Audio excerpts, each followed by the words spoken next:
Saudações, meu caro navegante, minha cara navegante, como vocês estão? Tudo bem? Muitos desafios? Bem, o tema que eu gostaria de apresentar hoje para vocês tem sido motivo de muitas reflexões que eu tenho feito já há algum tempo e que eu gostaria de compartilhar contigo. E para isso, eu gostaria de inicialmente te fazer algumas perguntas.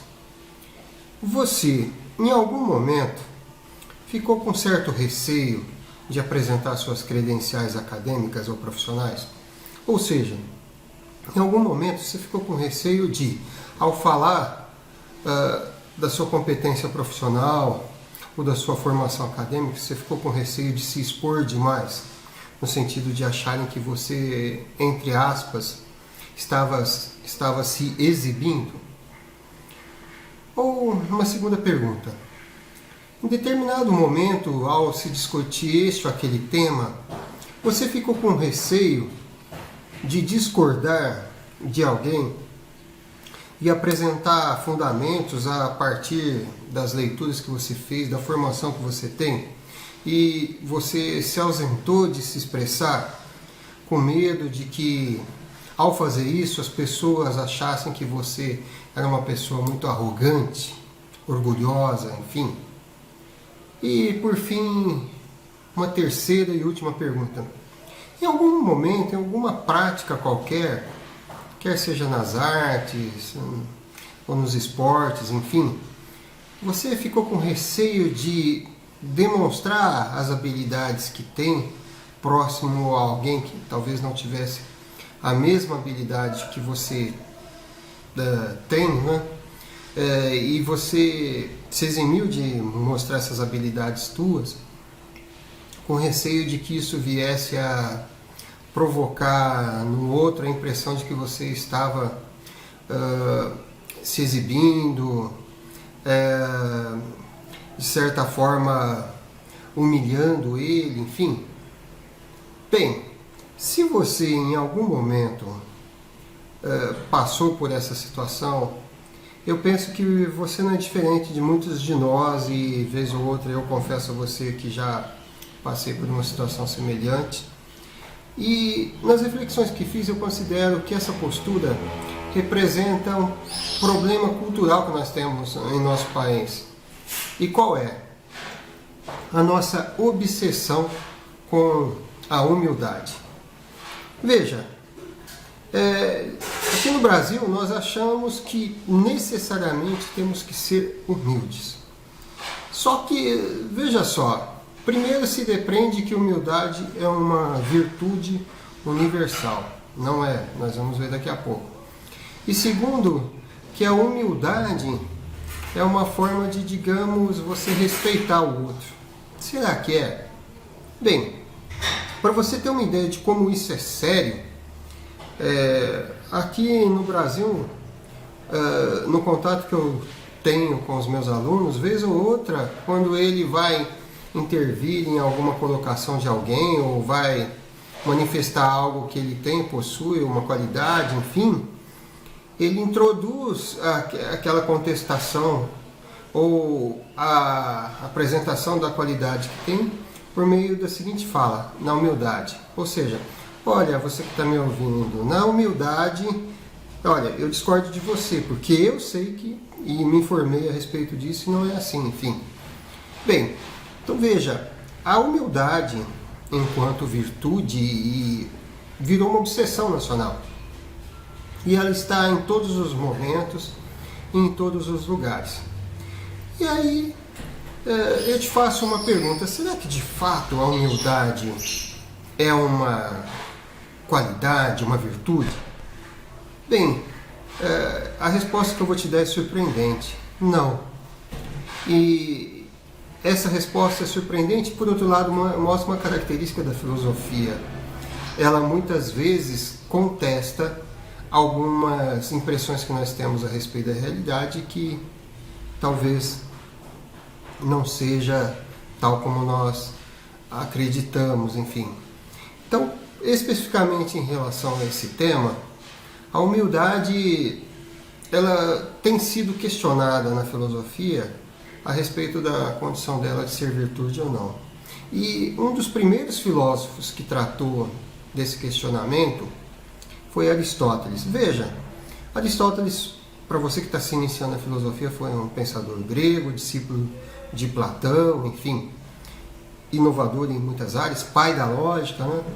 Mas em uma obra chamada Ética Nicômaco, ele propõe que nós devamos construir virtudes, qualidades, excelências, que façam com que nós tenhamos um telos, como diriam os gregos, uma finalidade para as nossas vidas, um motivo para nos autoaperfeiçoarmos. E isso traria vida boa, felicidade. E ele diz que a virtude é um meio termo entre um excesso e uma falta. E uma das virtudes que o Aristóteles tem na sua proposta e que eu gostaria de participar para você é uma que ele chama de megalopsiquia. Bem, o que seria isso? A grandeza da alma. Ou seja, a disposição para nos aprimorarmos nas nossas competências, qualidades, enfim, crescermos. E vermos isso com orgulho. E vermos isso como algo bom, que pode vir a nos trazer honra, nos sentirmos honrados por ter isso. Bem, se a megalopsiquia é a virtude, né, a grandeza da alma, você se perceber tendo uma capacidade qualquer e manifestando ela e se orgulhando dela, qual é o vício do excesso? O vício do excesso para Aristóteles é a vaidade. É quando você não tem essas qualidades ou grandezas da alma, né? E simula que tem, enfim, exagera nessas qualidades, não reconhece que de fato você não possui algumas dessas qualidades, você ilude o outro dizendo que tem, mas na verdade não tem essas qualidades. Veja, aqui no Brasil isso é muito comum, né? Temos governadores que, ao imaginarem-se fazendo um dia mestrado em Harvard, colocaram nos currículos que tem mestrado em Harvard, secretários da educação que plagiaram textos inteiros, pesquisadores que nunca foram em lugar nenhum e colocaram lá que estiveram novamente na dita cuja da Universidade de Harvard, enfim, e outros, enfim, que ilustram o seu currículo com fatos que não correspondem à verdade, sobretudo fatos esses acadêmicos, tão somente para manifestar a vaidade, né? Ou seja, apresentar algo que na verdade não possuem.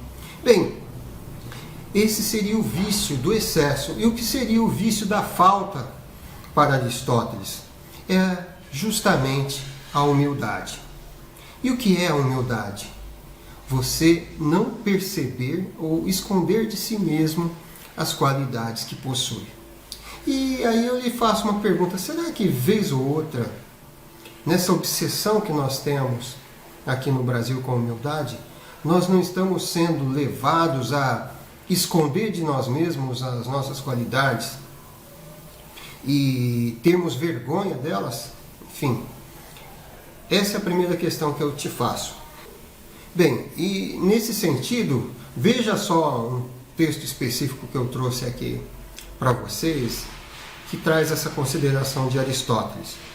Com respeito à honra e à desonra, o meio termo é o justo orgulho. O excesso é conhecido como uma espécie de vaidade oca, e a deficiência como uma humildade indébita. E a mesma relação que apontamos entre a liberalidade e a magnificência, da qual a primeira difere por lidar com pequenas quantias, também se verifica aqui, pois há uma disposição que tem alguns pontos em comum com o justo orgulho, mas ocupa-se com pequenas honras, enquanto a estes só interessam as grandes. Porque é possível desejar a honra como se deve, mais do que se deve e menos do que se deve. E o homem que excede em tais desejos é chamado ambicioso. O que fica aquém é desambicioso, enquanto a pessoa intermediária não tem nome. Ou, como eu disse há pouco, a megalopsiquia, né? Aquele que possui a grandeza da alma, né? Então veja só, temos então em Aristóteles essas considerações, e aí eu te faço essa pergunta, será que você não está pecando exatamente por esconder de si mesmo e dos outros as virtudes ou qualidades, as grandezas que tem, né? Enfim, bem, e logo adiante, um pensador moderno também vai fazer uma crítica à humildade. E esse é o filósofo empirista David Hume. Ele também, como eu disse, ele faz uma crítica a essa condição. E em uma das obras dele, chamada Investigação sobre os Princípios da Moral, ele faz essa consideração que eu vou ler para você. Mas por que não servem a propósito? Elas não melhoram a fortuna de um homem no mundo, não o tornam um membro mais valioso da sociedade, não o preparam para entreter seus amigos e não aumentam sua própria capacidade de prazer. Pelo contrário, observamos que se opõe a todos esses fins desejáveis, embota o entendimento, endurece o coração, escurece a imaginação e azeda o caráter. Com justiça, portanto, os colocamos na coluna oposta e os colocamos no catálogo de vícios. E não há superstição que tenha a força dos homens neste mundo para perverter completamente esses sentimentos naturais. Então veja, também para David Hume, a humildade não é uma virtude, porque, como ele disse, né, agora há pouco, isso em nenhum momento faz com que nós sejamos melhores do que nós somos, nos faz, digamos, construir qualidades, né? Bem, então vejam, a virtude ela não é um ponto pacífico na filosofia. Muitos a criticam e veem ela como, na verdade, um vício. E aqui no Brasil, na minha modesta opinião, a virtude se tornou uma obsessão nacional. E uma das suas manifestações concretas, além daquela que eu disse para você agora há pouco, do termo na humildade, né, antes de você questionar alguém ou se posicionar contra alguém, pode também ser visto em um programa que existiu já há um certo tempo, em um programa humorístico aqui no Brasil chamado Pânico, né? Chamado Sandálias da Humildade. Se você for mais jovem, talvez você não conheça, eu te convido a ver no YouTube algum programa desses, enfim. Mas o que se caracterizava esse trecho do programa, né? Eles viam e buscavam pessoas que, ao seu modo, seriam consideradas, digamos, vaidosas, ou então faziam uso do termo narizinho empinado, né, altivas, né, e execravam essas pessoas, as perseguiam, as humilhavam, com o intuito de que elas vestissem a chamada sandália da humildade. Ou seja, era um gesto onde saísse, não é, daquela condição que ela se considerava acima das demais e voltasse a ser mais uma como qualquer outra, né? E de que modo? Vestindo essas sandálias. Atribuía a essas sandálias, né, pelo fato de serem simples, baratas, né, a condição de que a pessoa pertencia ao rol dos seres humanos convencionais, enfim. Logo, ela se tornava humilde. Bem, será que, de fato, essas pessoas estão trazendo algo de bom para a nossa cultura ao agir assim? Será que isso não traz uma consequência um tanto quanto diferente? Será que essa obsessão com a humildade, na verdade, faz com que nós adoremos e louvemos a mediocridade? Bem, nesse sentido, eu gostaria de trazer para vocês um filósofo que eu gosto muito, que é o Friedrich Nietzsche. E em uma obra dele, chamada Assim Falou Zaratustra, ele faz uma comparação entre aqueles altivos que ousam ser e reconhecem a sua capacidade, enfim, e as tarântulas, aqueles que não o são, e para se vingarem destes que são, tentam de algum modo fazer com que essas pessoas que se destacam, enfim, sejam iguais aos demais, né? E eu separei esse trecho aqui para vocês verem, que o Nietzsche apresenta. Seja o homem salvo da vingança. É esta para mim a ponte da esperança superior. E um arco-íris anuncia grandes tormentas. As tarântulas, todavia, compreendem de outra forma. Justamente quando as tempestades de nossa vingança enchem o mundo, é quando nós dizemos que há justiça. Assim falam elas entre si. Queremos executar nossa vingança e lançar nossos ultrajes sobre todos os que não são semelhantes a nós outras. Isso juram a si mesmas as tarântulas e acrescentam: vontade de igualdade. Isto será daqui por diante o nome da virtude. E queremos o grito contra tudo que é poderoso. Sacerdotes da igualdade, a tirânica loucura da vossa impotência reclamem brados a igualdade. Por detrás das palavras de virtudes, esconde-se a vossa mais secreta concupiscência de tiranos.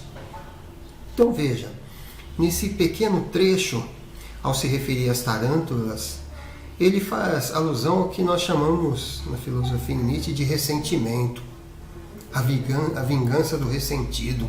E o que seria isso, meu caro, minha cara navegante? É aquele que não ousou ser, se esquivou de se destacar, achou mais cômodo ser mais um ou menos um, e ao se ver com alguém que se destaca, se vê na necessidade de retirá-lo da sua diferença e colocá-lo como mais um, para que ele não se sinta, digamos, inferiorizado. Então, de que modo ele faz isso? Ele obriga a todos a serem iguais uns aos outros. E com isso há uma espécie de culto, ou uma adoração, não é? À mediocridade. Então, veja, meu caro, minha cara navegante, será que programas como esse que eu citei para vocês, na verdade, revelam aquilo que é uma obsessão nossa, que é, digamos, o culto à mediocridade? Será que, enquanto os gregos louvavam aquele que se destaca e, ao invés de quererem que ele fosse mais um, o tinham como referência e o aplaudiam, enfim, e o admiravam, será que nós, ao fazermos o caminho inverso e queremos de todo modo fazer com que aquele que se destaca seja mais um, nós na verdade estamos cultivando e enfatizando o medíocre, aquele que não se destaca, e vendo isso como qualidade em detrimento de que aquele que possui aquilo que os gregos chamam de aretai, a excelência, seja um defeito existencial? Então, em razão dessas questões, eu lanço essa pergunta para você. Será que, no afã da humildade, nós na verdade estamos cultuando a mediocridade? E será que, de fato, é defeito você manifestar as qualidades e potenciais que possui?